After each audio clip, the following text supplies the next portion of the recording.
Fala pessoal, tudo bem com vocês? Estamos com mais um conteúdo, mais uma notícia para vocês. E antes de qualquer coisa, já deixa o like e se inscreve no canal, pessoal, que vai estar ajudando muita gente aí.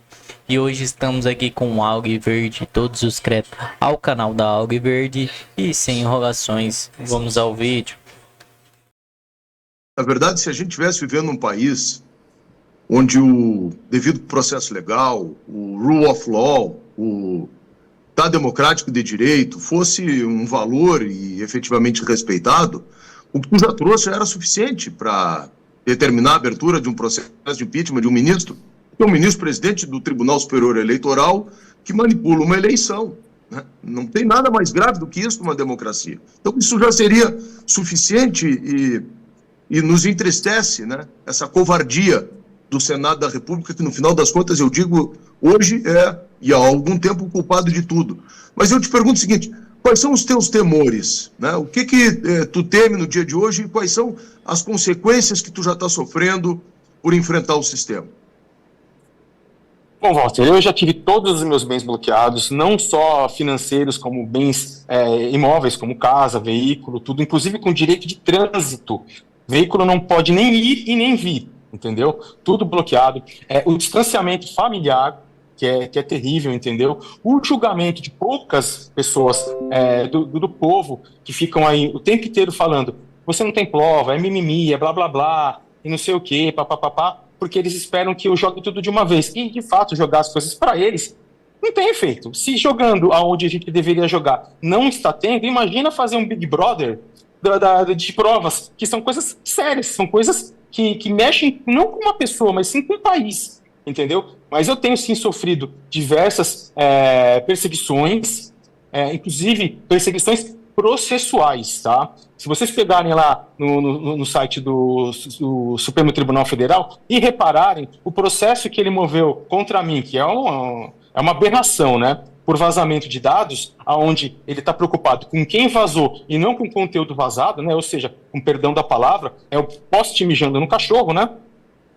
Você vai reparar que toda vez que tem uma notícia, toda vez que tem uma manifestação da minha parte, o processo dispara. Ele movimenta uma semana 4, 5, 6, 8 vezes o processo por dia, entendeu? Foi assim quando teve o vazamento de agosto do ano passado, foi assim quando teve a questão lá do Oswaldo Eustáquio, e está sendo assim agora quando teve o lance de aparecer no programa do Alan dos Santos por conta da magnífica aplicada. Ele movimentou demais, ou seja, ele ameaça as pessoas que podem falar com a caneta, com o processo. E digo mais, tá?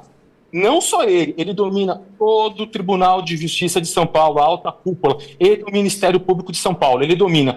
Tanto que a mim tem sido imputado um crime com todo mundo falando que não houve disparo, que foi acidental, que não houve violência, que não aconteceu nada disso, com residográfico negativo, com vítima dizendo que não aconteceu isso. O próprio Tribunal de Justiça de São Paulo aplicou uma pena, foi condenado, está em segunda instância. E afirmo que vai ser condenado sem qualquer tipo de prova. Por quê? Esse é o tipo de manipulação que Alexandre de Moraes faz. Mas eu não tenho medo, eu não vou ceder, eu vou até as últimas consequências, sejam elas a morte ou a cadeia, mas eu vou denunciar tudo o que Alexandre de Moraes fez e continua fazendo.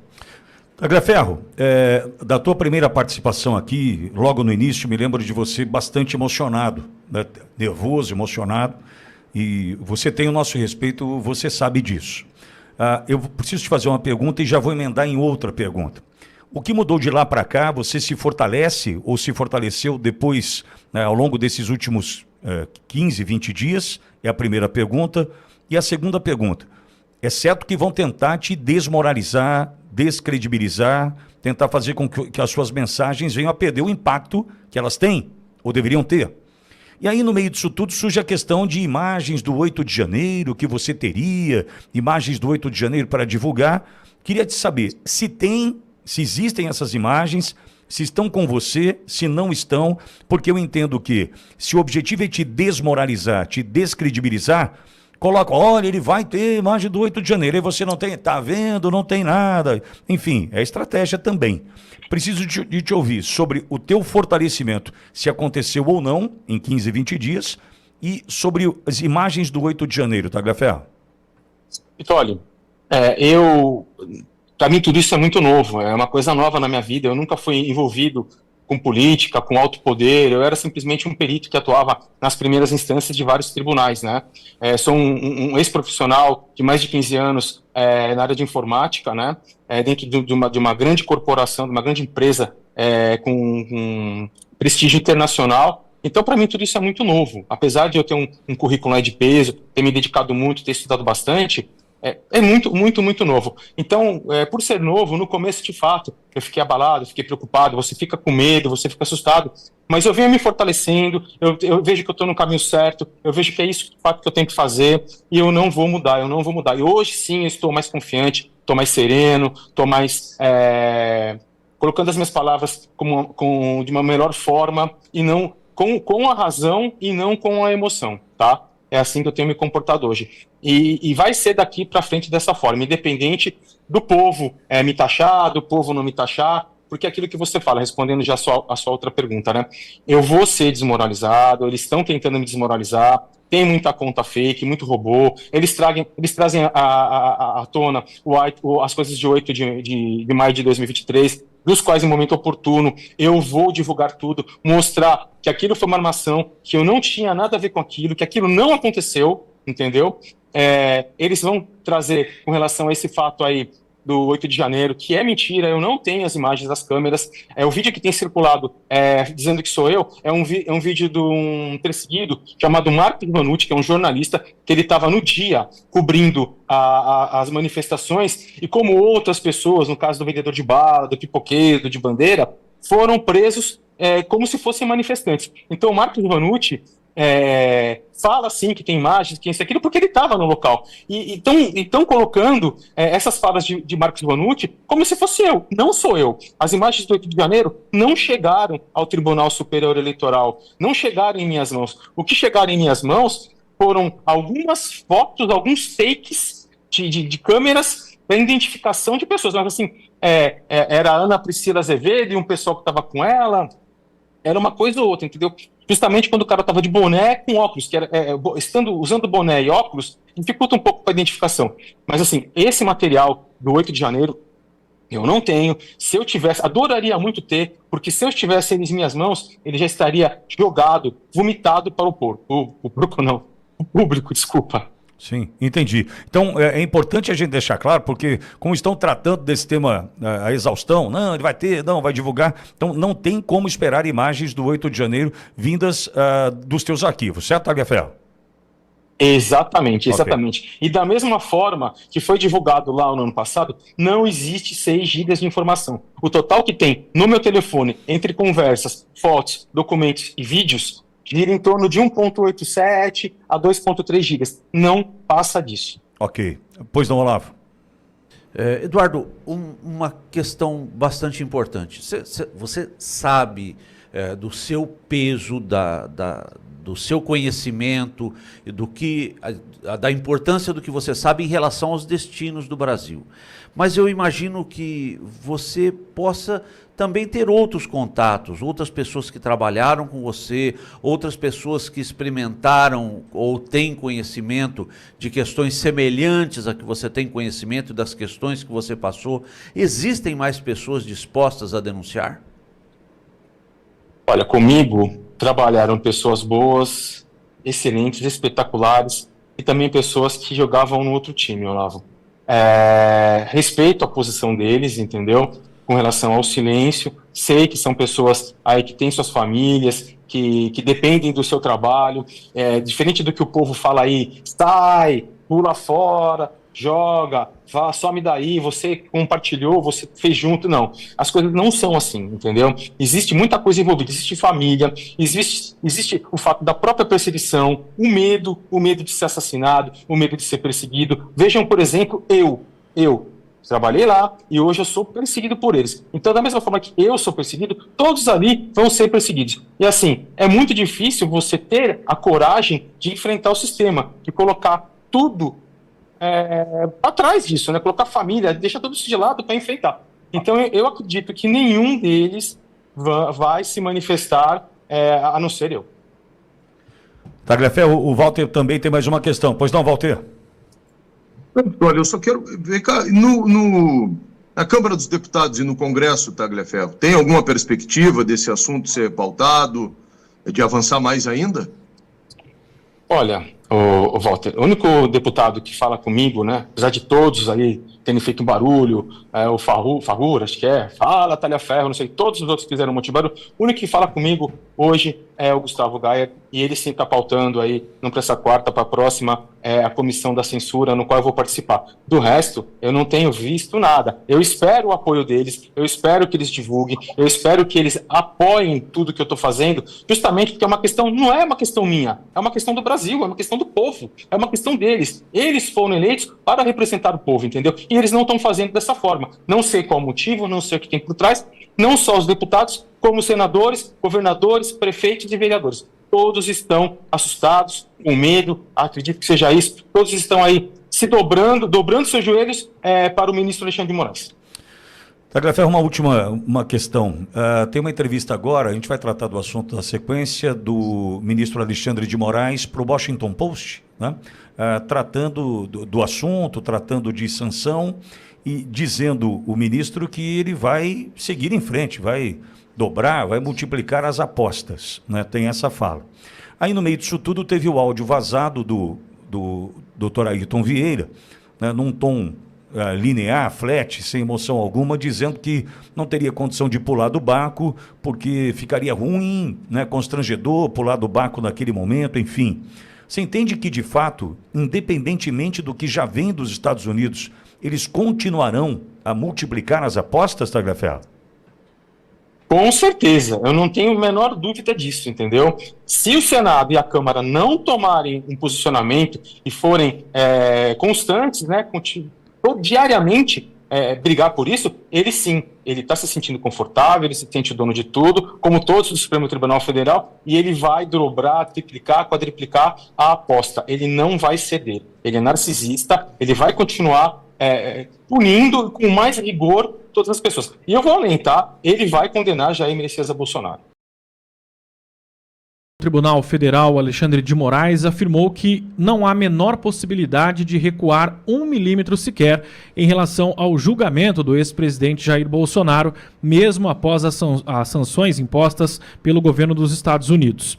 Em entrevista ao jornal Washington Post, divulgada hoje, Moraes ressaltou que, apesar de estar na lista de sanções da Lei Magnitsky, sobretudo por sua atuação como relator da ação penal contra Bolsonaro, o julgamento seguirá conforme o previsto. Abro aspas, não há a menor possibilidade de recuar 1 milímetro sequer. Fecho aspas ao que reiterou o ministro. Ele disse ainda que fará o que é certo. Receberá a acusação, analisará as provas e quem deve ser condenado será condenado. Quem deve ser absolvido será absolvido, ao que disse Alexandre de Moraes. O presidente da primeira turma do STF, Cristiano Zanin, agendou o julgamento do núcleo 1 da ação penal, que inclui Bolsonaro e aliados, para setembro, após um pedido de Alexandre de Moraes. Foram convocadas sessões extraordinárias entre os dias 2 e 12 de setembro, das 9 da manhã até o meio-dia, além de uma sessão extraordinária no dia 12, e o ministro também convocou ordinárias para o dia 2 e 9 de setembro, portanto, datas em que deve acontecer o julgamento de Jair Bolsonaro. Didi, meu comentarista, querido Didi Redpil, está ao vivo conosco. Didi, seja bem-vindo, é bom vê-lo por aqui, boa semana, irmão.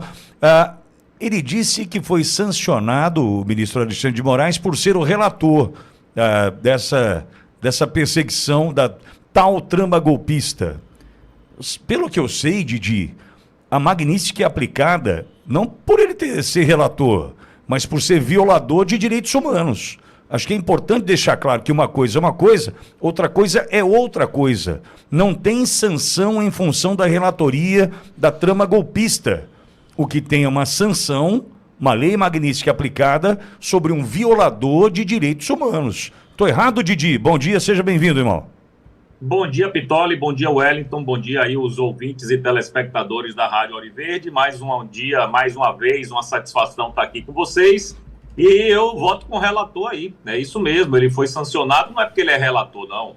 Ele foi sancionado porque ele é um violador dos direitos humanos. Ele foi sancionado porque ele abusou da autoridade. Ele botou um bocado de gente preso sem dar a oportunidade de milhares de pessoas se defenderem. Então essa conversa aí não cola e não colou com as autoridades americanas. Tanto não colou que ele foi sancionado. E agora ele vem com mais essa bravata, né? De dizer aí que não vai retroceder nem 1 milímetro.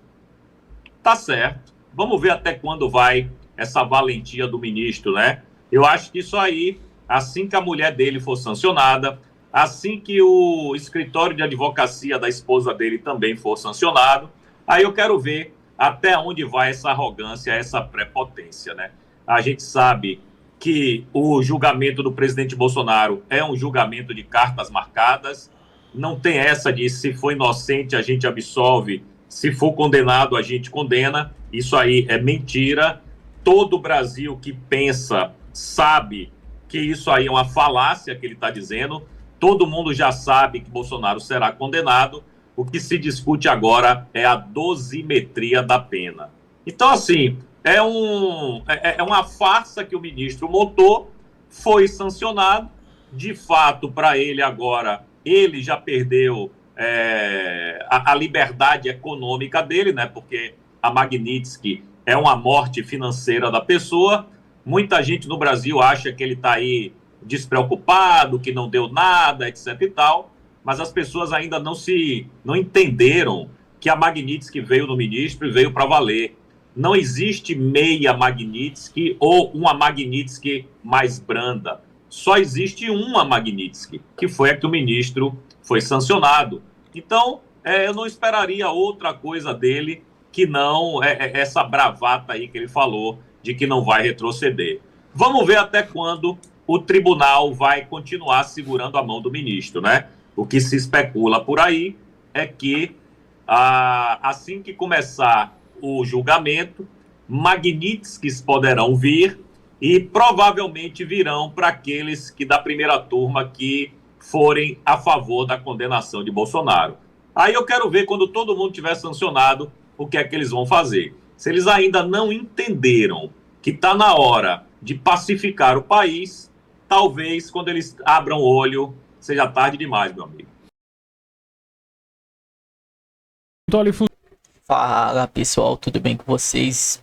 Estamos aqui no Conexão Política, então já deixa seu like, se inscreve no canal e ative o sininho de notificações para estar recebendo todos os nossos vídeos, pessoal. Crise internacional. Não existe possibilidade de recuar nem 1 milímetro, diz Moraes ao Washington Post. Ministro do STF concedeu entrevista ao jornal norte-americano após perder o visto ser incluído na lista de Magnitsky e ver Trump impor tarifa de 50% no Brasil. O ministro Alexandre de Moraes afirmou que não vai ceder a pressões externas após o governo dos Estados Unidos sobre Donald Trump adotar medidas contra ele, além da revogação de seu visto de entrada no país e a inclusão na lista da Lei Magnitsky. Washington impôs uma tarifa de 50% sobre os produtos brasileiros sob a justificativa de violações de direitos humanos relacionadas a investigações envolvendo Jair Bolsonaro e aliados. Não existe a menor possibilidade de recuar nem 1 milímetro, disse Moraes em entrevista ao Washington Post. Concedida em gabinete, faremos o que é certo. Recebemos a acusação, analisemos as provas. Em quem tiver que ser condenado, será condenado. Quem tiver que ser absolvido, será absolvido, alegou. O jornal descreveu o ministro como xerife da democracia e listou decisões que apriam seu protagonismo, como a suspensão do X e Twitter no Brasil, que motiva a crítica do Elon Musk e destituição do governo do Distrito Federal após os atos de 8 de janeiro de 2023. A publicação sustenta que o determina a prisão domiciliar do Bolsonaro e proibiu de usar redes sociais. Moraes silenciou uma das figuras da direita global mais conhecida do mundo. Em Washington Post, ouviu 12 amigos e colegas magistrados, parte dos descreveu como essencial para cumprir o risco de autoridades, enquanto os outros avaliam que ele se tornou poderoso demais. Moraes rebateu: o Brasil foi infectado pela doença do autoritarismo e meu papel é aplicar a vacina. Reportagem também lembrou que em 2019, no entanto, o presidente do STF, Dias Toffoli, pediu que Moraes conduzisse ao inquérito da fake news, a investigação que o jornal classificou como ruptura, já que a corte tradicionalmente não tem autoridade para abrir a apuração própria. O ministro afirmou que a compreensão americana sobre a democracia difere da brasileira. Nunca houve um golpe, aqui tivemos décadas de ditadura. Segundo a matéria, Moraes concentrou a condução dos inquéritos contra Bolsonaro e seus apoiadores, além de presídio de TSE em 2022, quando comandou processos que levaram à inexigibilidade do ex-presidente, questionando se acumular por excessivo, respondendo que mais de 700 de suas decisões foram reservadas pelos colegas do Supremo e nenhuma foi derrubada. O ministro também atribuiu à crise diplomática as narrativas que opositores, essas narrativas falsas, a relação e apoiadores de desinformações apanhando nas redes sociais, inclusive Eduardo Bolsonaro. Moraes disse acreditar que a tensão com Washington é temporária. Inspirou-se em referência nas histórias constitucionais americanas com John Michael Jefferson Madison. Agravar passar por isso? Claro que não, afirmou, mas quando houver necessidade, a investigação vai continuar, finalizou. Muito obrigado a todos por assistir até aqui e até a próxima.